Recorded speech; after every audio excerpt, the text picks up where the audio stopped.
Support comes from Gemma, architects, planners, and designers seeking to bring joy to their clients and communities. Details at gemastl.com. This is St. Louis on the Air from St. Louis Public Radio. I'm Elaine Cha. It's the beginning of October and still very warm outside, but soon enough, I hope, we'll be feeling and seeing autumn outside. And that means gardens, parks, and everywhere there are plants. So today we're talking about fall flora. To do that, we have two guests. Daria McKelvey is back. She's the supervisor of home gardening information and outreach at Missouri Botanical Garden. Great to see you, Daria. Thanks for having me. Also in studio is Eliza Pessereau, field specialist in horticulture at University of Missouri Extension's St. Louis County office. Eliza, thanks for joining us today. Happy to be here. We also want to hear from you. How has your garden been doing this year? What have you learned, or what might you do differently next year? Share your failures and successes with us. Give us a call at 314-382-8255. That's 314-382-TALK. You can also send an email to talk@stlpr.org. So fall gardens bring beautiful oranges and yellows and purples to this region. What are some native fall plants, Daria, that are currently in bloom? There's a couple. Right now, the solidago or goldenrod is looking really nice. And another one of my favorites is the New England aster, or fall-blooming aster. It's full of purple flowers, and just pollinators are all over it right now. Mm-hmm.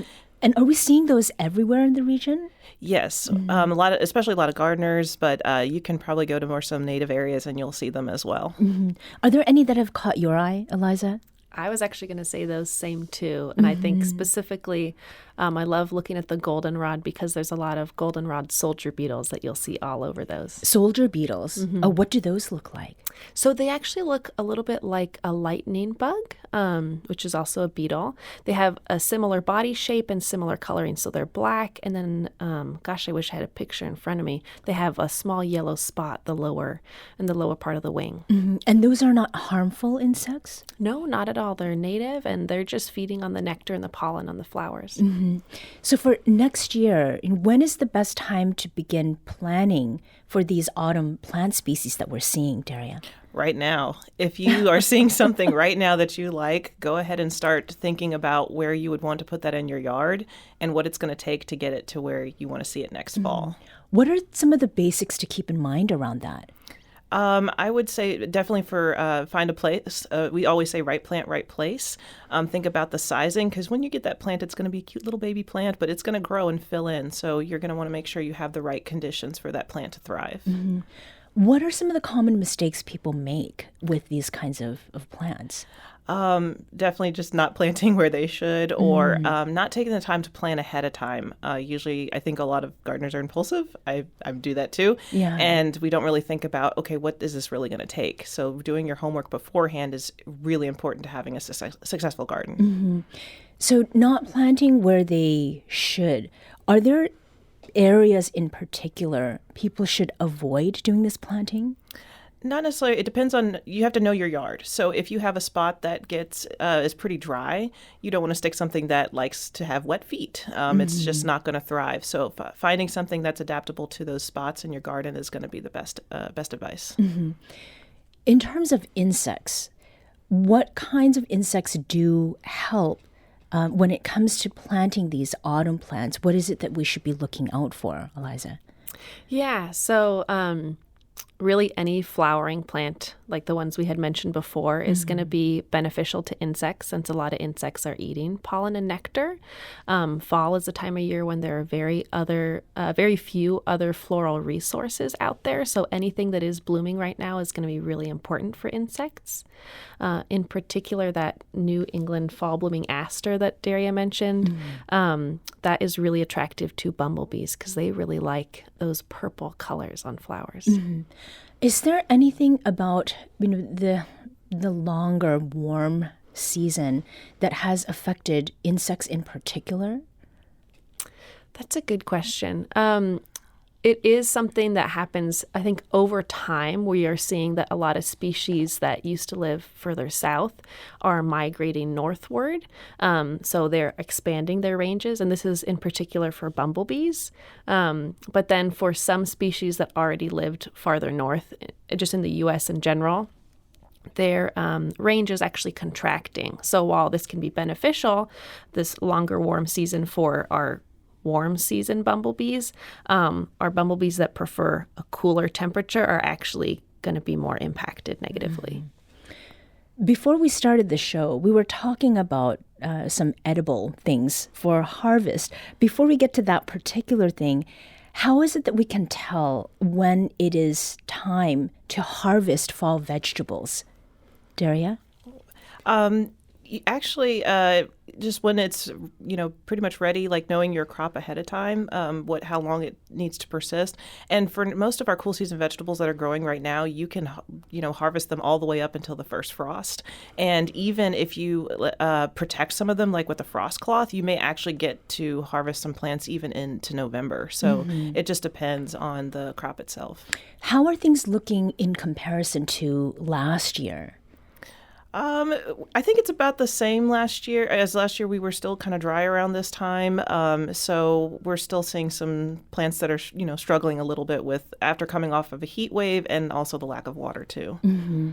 So then harvesting pumpkins and gourds, cabbage, when do we start picking those? Like, when is the ideal time to do that, Eliza? Yeah, so it's not necessarily a particular time of fall, but really just once you see that those plants that the fruit on the plant is turning the right color. So for a pumpkin, you definitely want it to be orange.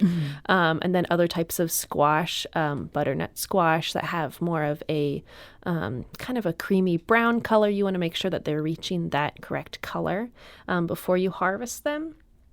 And then you'll also want to keep the stem about 2 to 3 inches when you harvest them, because having a longer stem means that they will store for longer. Oh, okay. So you can keep them before you use them for a little while longer than that. Can you wait too long? Our producer, Emily Woodbury, found that picking our tomatoes, for example, just as they turned, that they didn't have as many pests on them. Daria? Yeah, I mean, if you can get the tomatoes off right as they're ripe, then that leads to less chances something else is going to come in. But I know that for tomatoes, especially since the season is ending, I would pick those really soon. They're starting to change their flavor a little bit. The days are getting shorter, so they're kind of shutting down. So I would harvest as much as possible. So when you say that the flavor is changing, they're less sweet then? It depends on the variety, but it's just not as tasty as I have some cherry tomatoes that I've picked and I left out for like one day, and already they were starting to get that little fermenty taste to them, and I was just like, okay, I need to be more on top of this. Okay. So, yeah. And you were nodding, Eliza, about the tomatoes. Yeah, so this is really the end of tomato harvest season. I know that a lot of folks in St. Louis didn't get a lot of ripe tomatoes this year, and I think it could be because folks didn't plant them as early as we need to now that things are warming up in the spring sooner. So now is definitely the time to get all of those tomatoes picked, because the longer you leave them on the plant, the more likely it is that stink bugs and other insects are going to go have a taste for themselves. Okay. We heard from Erica, who had a question about seeds. Erica asks, where is the best place to find Missouri native seeds for wildflowers in bulk? So I'm going to toss to either one of you who wants to grab this one. Eliza, Pure Air Natives is a local company in St. Louis, actually, and they have a really wide variety of native seed mixes.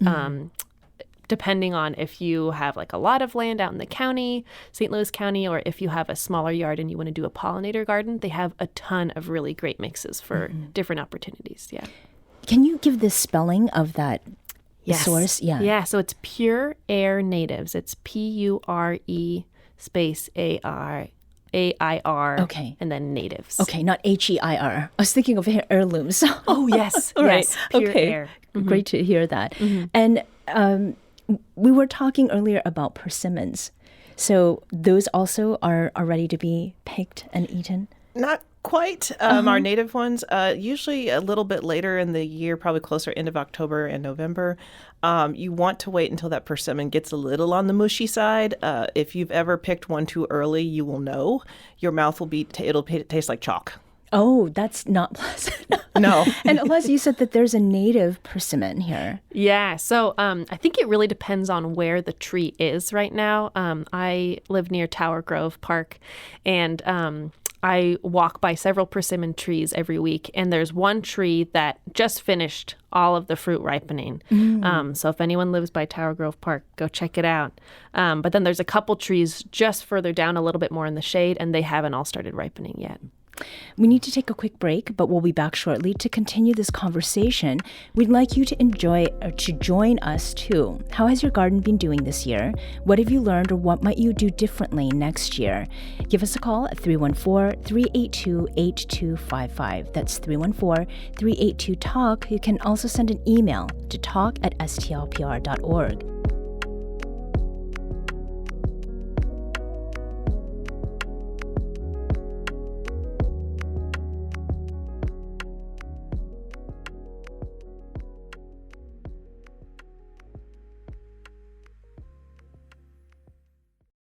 Support comes from the St. Louis Public Library Foundation. During these challenging times, free access to digital resources is a necessity. You can help our community stay connected. Support your St. Louis Public Library at slpl.org. Welcome back. I'm Elaine Cha. Let's return to our conversation about fall planting and plants with home gardening experts Eliza Pessereau, who's a field specialist in horticulture at University of Missouri Extension's St. Louis County office, and Daria McKelvey, the supervisor of home gardening information and outreach at Missouri Botanical Garden. We also have Jim, who is calling from University City. Jim, welcome to St. Louis on the Air. Thank you, Elaine. Love your show. Oh, great. We love that you've called. Go ahead. So we just moved back from Cambodia. The garden's not in such great shape, and we want to make some big changes. We're thinking on the hillside behind the house, maybe some native shrub-type things, maybe witch hazel, even pawpaw. Coming back from the tropics, I love mangoes, and pawpaw seems to be about the closest thing we have to mango in Missouri. Can I get any established plants for transplanting anywhere? How long would it be before I could get some fruit? I mean, how do they do? What conditions, et cetera? Yes, we have some nodding from from Daria over here. Daria. Yes, you definitely can get those. I would talk to one of the local nurseries. Also, there's Missouri Wildflower Nursery that also sells throughout the state, and see what's available. You can also check out the Grow Native website, grownative.org. They have a wonderful calendar that lists all the native plant organizations and vendors that you can get things from. Those are some really good options. And I would say the persimmon, it might take several years before you get your first crop of fruit. But like I said earlier, I would just try to match the plants that you want for the site condition, and that will set you up for success. Mm-hmm. Daria, do you have any questions for Jim about what he's looking at that might give him some guidance? The biggest question I would ask is how much light does that slope have? Because that's going to impact what you can plant. If it's a very bright and sunny, you have a lot of options. But if there's other trees and more shade, then some of the other plants might, it depends. It'll affect what you can grow. Mm-hmm. Jim, does that help some? It helps a lot. I appreciate it. I'll keep an eye on the winter sun. It's kind of shady during the summer, but we'll see how it works. Mm-hmm. And Jim, welcome back to St. Louis from Cambodia. Thanks. I listened to your show over there, and it was great. It was a great way to stay in touch. And by the way, my wife Nancy and I are longtime members, and it's real important what you all do. So we strong supporters of STLPR. Oh, well, thank you so much. And we want you to join our conversation as well. How has your garden fared this year? What questions do you have about the plants in your life, about the trees in your neighborhood? You can reach us by giving us a call at 314-382-8255. That's 314-382-TALK. We also heard from Josie, who had this question. I would love suggestions or recommendations for fall-winter crops in our zone, crops that will help fix nitrogen and other things we do or could do to enrich our soil over the winter. This is our first year of gardening. Eliza, do you have any responses for this? Yeah, definitely. So if you want to be fixing nitrogen and really building up the soil health of your garden, I would recommend using cover crops, which you might be researching already. So cover crops are basically something that we plant that we don't intend to harvest, but it protects the soil from erosion and can add things like nitrogen back into the soil. So clovers and other legumes like winter pea are going to be really good cover crops that will add nitrogen to the soil because they have a really close relationship with nitrobes that fix nitrogen from the atmosphere and make it available to the plant. As we get later into the fall, cereal rye is a really winter hardy cover crop that you can plant till the end of October in this region, and it will overwinter and then start to grow in the spring, and then you can mow it or kind of crimp it down and then plant into it. Mm-hmm. We also heard from someone who's curious about how the weather affects garden planning. Since it is warming up sooner than usual and staying warmer longer, how does that change when we plant and harvest? Should we go based on temperature or stick with the time of the year? Daria? It's kind of both. I would, for the easy way to do it, time of year is important, but then I always look at the 2-week outlook and the forecast to get in a sense of, will I be able to plant out, especially like in the springtime when you're trying to stick your tomatoes out. Look ahead to see what those temperatures are, and then that can help you gauge whether or not it's going to be a good time to plant or not. Mm-hmm. Any follow-ups to that? Yeah. So I know there's a couple organizations that have planting calendars. University of Missouri Extension has one that's specific to Missouri for all vegetable plants. And it tells you different varieties and then when to plant them based on the north, central, or southern region of Missouri. Right now, we're recommending that folks in St. Louis look at the central or south planting dates. So that vegetable planting calendar is available online, and you can pick which region you're in to find the best date to plant things. And if I'm not mistaken, when we talked with you, Daria, in the past, we talked about the changes in zones and things like that. Mm-hmm. Yeah. Yeah, so there was an update to the hardiness zones in our region in 2023, and normally the city was more like 6B and the county was more 6A. The map updated us to a 7 for the entire region. However, we always say we are moving into a true 7, yes, with climate change and everything, but right now we are still on that cusp of 6. So I would say if you're trying to plant something for hardiness, stick with 6 for now. Eventually, yeah, maybe down the road, we will likely be a true 7. Mm-hmm. And did you also mention that number is sometimes marked on some seed packets and things like that? Yes. Yeah. Whenever you're getting your plants on the tags, it should tell you the hardiness zone level. So as long as our zone 6 is between that range that they list on the tag, you should be good. Okay. So what is it we should be planting now for the spring? Let's start with edible, like vegetable stuff, because lots of things are edible. You shouldn't necessarily eat them. Mm-hmm. What vegetables need to be planted now, Eliza? Yeah, so we are really nearing the end of the period for planting things that will overwinter well. Garlic is the main crop that you can plant right now. So you would plant it, I would say get your garlic in the ground as soon as possible. And then garlic actually overwinters, and then it will grow next year in the growing season, and then you'll harvest it in July or August of next year. So make sure wherever you plant it, you're okay with that area being out of production for a bit of next year's season. And you can just stick it in the ground? Yes, so you can literally take a big old bulb of garlic and then break it up into cloves. Each of those cloves is a seed.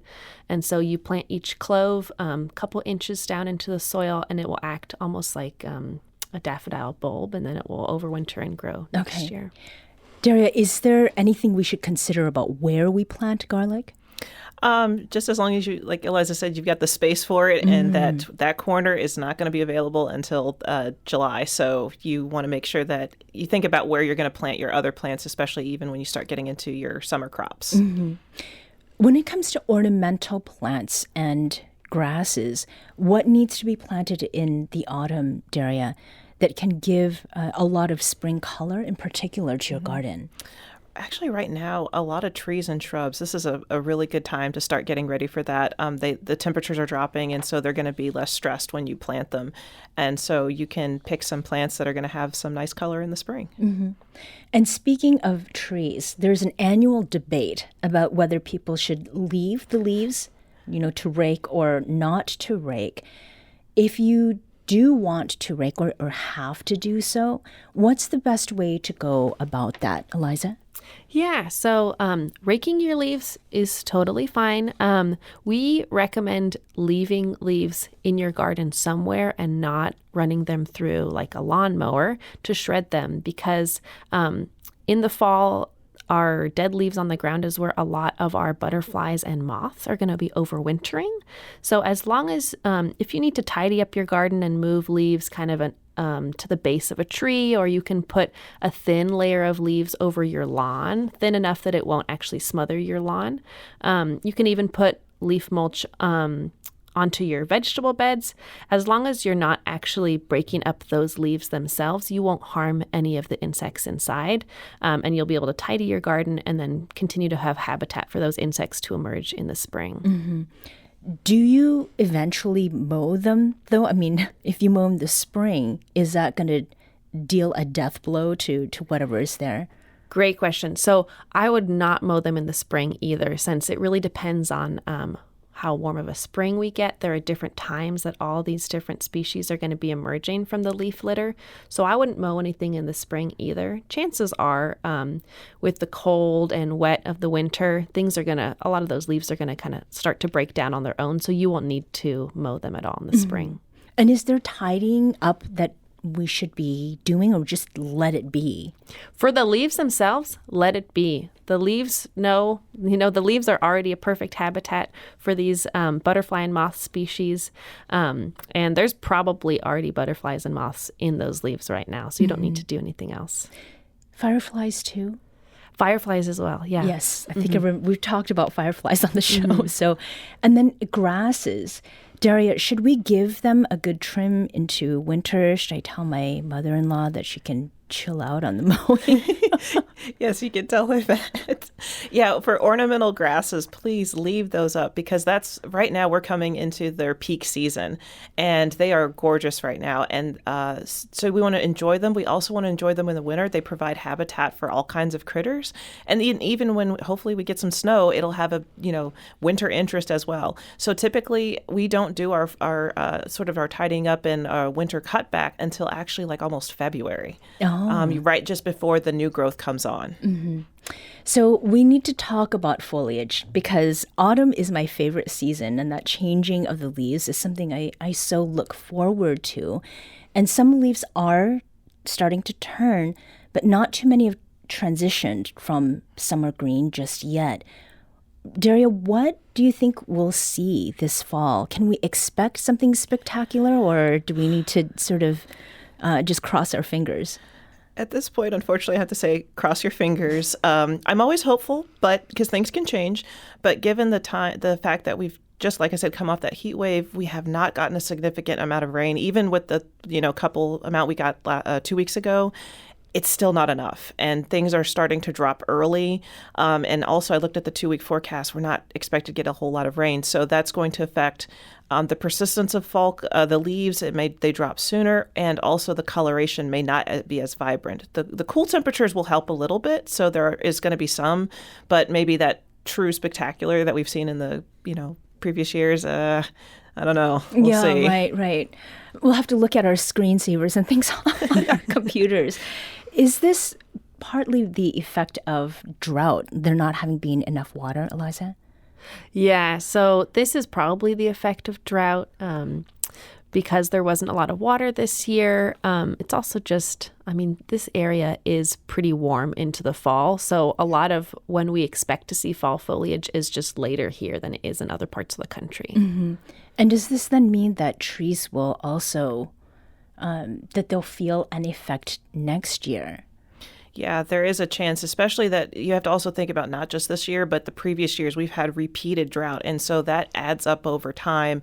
And so some of the trees may show that later on in coming years. Mm-hmm. And another issue too I've seen, or something I have seen, is that there's been a couple of trees leafing out. They dropped their leaves, like a tulip tree dropped its leaves, and I'm seeing new leaves coming out. Oh, so it's using up the energy already stored from this year ahead of time, mm-hmm. which is not good. Yeah, and where did you see that? Do you remember? Forest Park, and I saw this also with a couple of them, and also a magnolia or two. Okay. So I'm a little concerned. Yeah.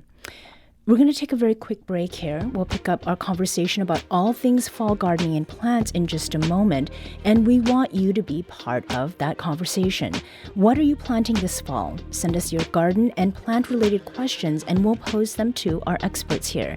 Give us a call at 314-382-8255. That's 314-382-TALK. Or you can send us an email at talk@stlpr.org.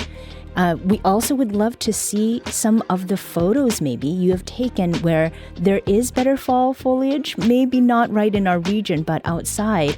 And if you have been planting some things that are doing particularly well in a year that seems to have been rough for people who have been home gardening, let us see some of that too and share some of that bounty with our listeners.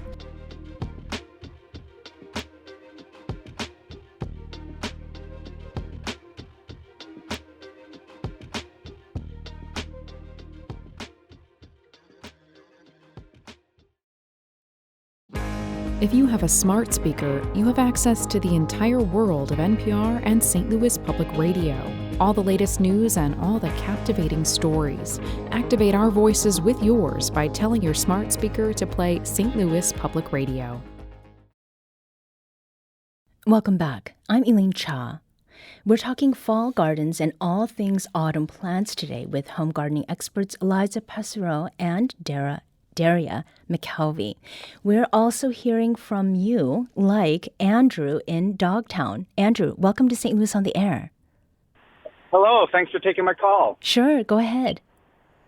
Yeah, so I live in an apartment, and this year I decided to do some natives in containers, about 2 foot wide, big pot containers out front.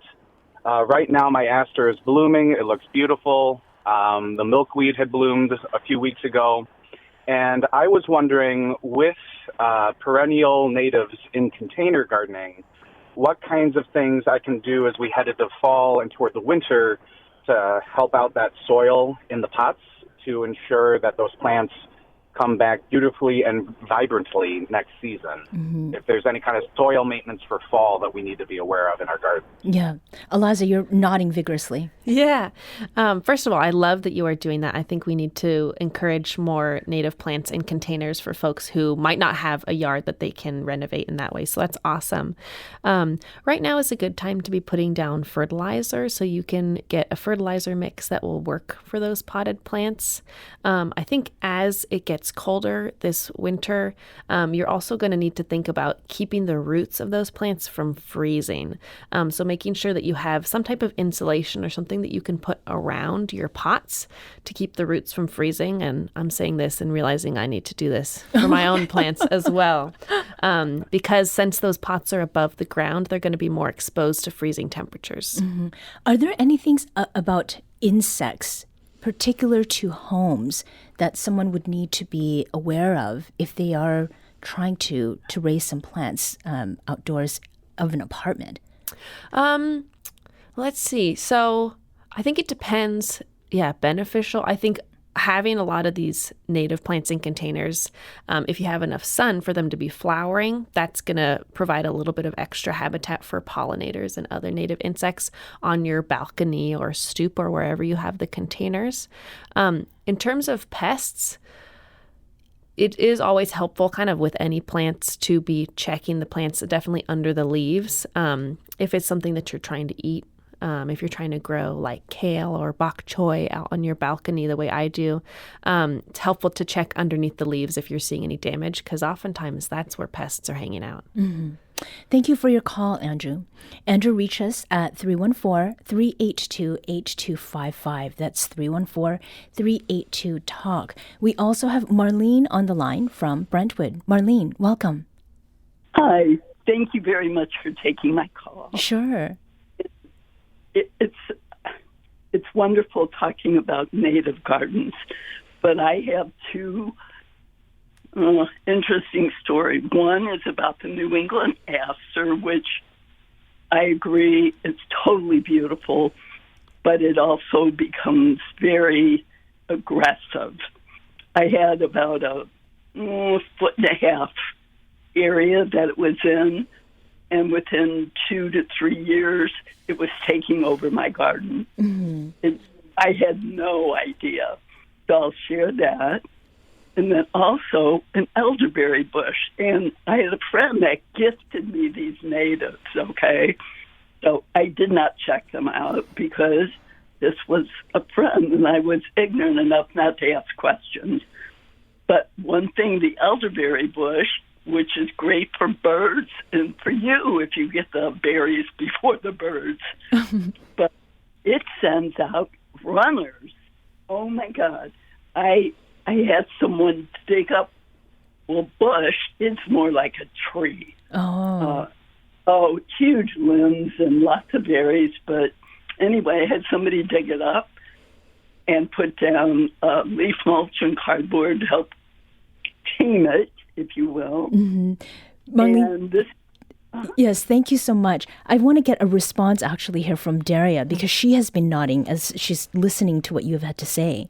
Yeah, especially like with the elderberry, like with the runners and things like that, it's going to be constant, just constantly maintaining that, trying to dig them out as much as possible as soon as you see them. It's going to take a lot of elbow grease, yes, but that's the way that you can maintain that one.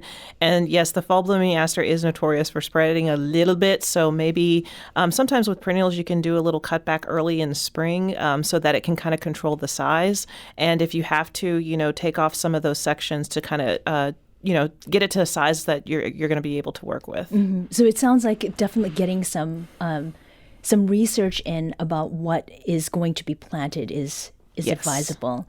We have Kelly from Kirkwood who'd like to know if you have suggestions for how to keep squirrels out of garden tomatoes. Eliza, rolling your eyes. Yeah. Mm-hmm. So I haven't had that issue with tomatoes, but what I generally do, I've tried a lot of different things with squirrels, and I do physical barriers over my plants. So I get chicken wire, and as long as you have some wire cutters, you can cut it to size and put it around your plants. Mm-hmm. That can be good. There are some repellents, and then there are kind of natural home remedies like cayenne or hot peppers or things like that you can spray on your plants. That's not necessarily always going to work for every single squirrel. Mm-hmm. And they might over time be like, you know what, it's worth it for me to get a little bit of cayenne to get a tomato. So physical barriers are my number one go-to. Okay. And our producer Maya Norfleet has actually used plastic forks facing outwards to ward off squirrels from for planters. It's like hostile architecture in the fauna sense. And I believe there has been a very fierce squirrel attacking people. So there's a little aside next time on St. Louis on the Air. We've also heard from Louise, and Louise asks, are there any perennials that can be planted this fall that honeybees like, but deer do not? Daria? Ooh, that is a really good question. Taking this from the deer angle, unfortunately, there is no true deer-resistant plant. If they are hungry enough, they will eat it. However, like Eliza said, that the biggest thing is exclusion, using physical barriers to keep them off. So if you have new plantings, any fall plantings, putting cages and barriers around them. I mean, we even have to do that at the garden because the little rabbits love to nibble on everything. So protecting those plants when they're young will help them to get established. And then as they get bigger, you hopefully can take them off, but just keep an eye on that. Yeah. Mariana asks, I just received an order of tulips. I was going to plant them mid-November, but we may be moving. How long can I store them, and should I allow them at any time in the fridge?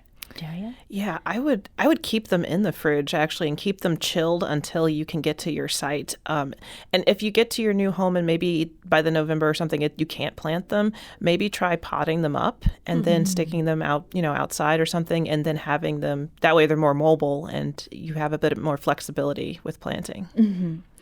We had talked a little earlier about trees and what we were not going to be seeing, unfortunately, in terms of vibrant foliage as we have in years past. But something that many people across the region are seeing this year are woody growths on oak trees. And they look like, I think, little balls on the branches. What is going on here, Daria? So what you're seeing is horned oak galls. They're very common on pin oak trees, which are throughout the region. And a gall is basically a structure that an insect actually induces the tree to create so that they can complete their life cycle. And that's one that we see on pin oaks all the time. Mm. And I have heard comments that saying that, that they're very prominent this year, of seeing more and more. And that might be the case. But keep in mind that it takes 2 years for those ones to form. So basically what we could be seeing is one series of galls, they're all maturing at the same time. Oh. And each of those little horns, the little protrusions, that's actually where a new wasp will emerge. So if you can imagine how sometimes those get really dense and really thick, yeah, that's what we're gonna see. Okay. That's mildly terrifying. It's cool. So trees are getting cut down because of this? I mean, is there any treatment available? The trees that, like, a lot of people are hearing that their pin oaks are getting cut down, that's one aspect of the galls can have some effect, yes, but we also have to think about the environmental conditions. Pin oaks really don't belong up here. They like typically more acidic soil, where that's further south in Missouri. Also, they're in an urban condition, so they're kind of actually reaching their max age. So it's not just the galls that are causing this, it's a lot of different factors. Yeah. So that's what we're seeing. So emerald ash borers have been a serious detriment. Is what we're talking about with these galls on the level of that insofar as threat goes, or? No, I would say the emerald ash borer is much worse. They have taken out so many ash trees in our region, and those I would say if you have an ash tree, you likely will have to treat for it, because if not, it will succumb to the borer, which essentially girdles the tree. Whereas the pin oaks and the horned oak galls, as long as the tree is healthy, those trees can survive still for a long time. So the emerald ash borer is not native to here. That is the one that is more problematic and is worth more looking into. Mm-hmm. Eliza, what is going on with ash trees? How are things looking now? Yeah, things are looking okay with ash trees right now. We still do have folks come into our office asking about the emerald ash borer. The thing that we tell folks to look for is if you see a D-shaped hole in your tree, and it'll be like the bottom is flat and then the top is rounded, it'll be a hole of that shape. That's how you know that those emerald ash borer larvae have been boring.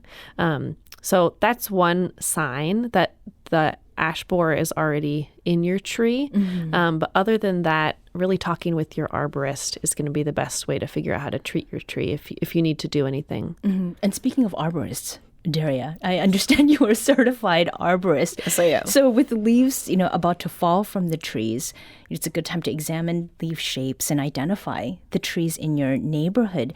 Do you have any recommendations on how best to identify what trees are around us? Like, are there tricks or tips here? Oh yeah, there's actually, even though our trees are dropping their leaves, it's a great time for tree ID, because one, you can look at the leaves around them tree and see what those are. But also, as we're getting into winter, there is a such thing as winter ID. So looking at the bark, the pattern of the bark, the coloration, and also the buds.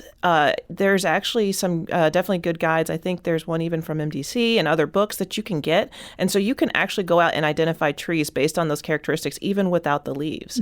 And the more you do it, the more you actually start recognizing those characteristics and can start identifying trees from afar. MDC, Missouri Department of Conservation. Yes. Okay.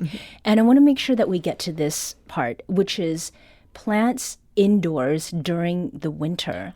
What is it that we should definitely be doing, and what we should be avoiding in the last? We'll do a minute each. Okay. Yeah. I think especially if you have plants outside that you're trying to bring in, make sure that they're getting proper light, since it's going to be a big transition for them.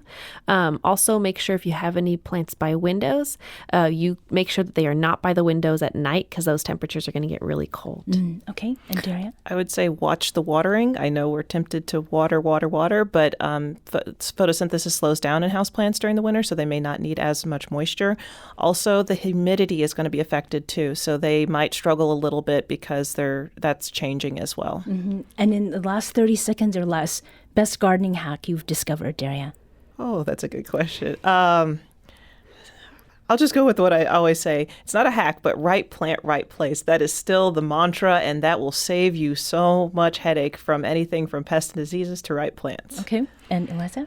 You can grow just about any leafy green in a container on your balcony. Oh, okay. Eliza Pessereau is field specialist in horticulture at University of Missouri Extension St. Louis County Office, and Daria McKelvey is supervisor of home gardening information and outreach at Missouri Botanical Garden. Eliza and Daria, thank you so much for joining us today. Thank you for having me. Thank you.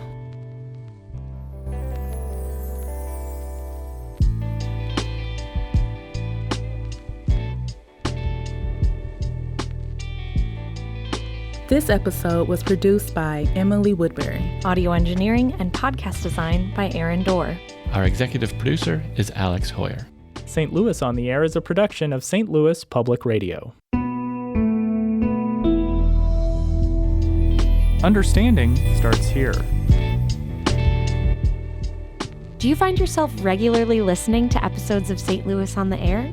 Suggest us to a friend you think might enjoy our conversations. And leave us a review and rating on Apple Podcasts on the App Store. It's the simplest way to help people discover our show. Thanks. St. Louis Public Radio is a member-supported service of the University of Missouri St. Louis.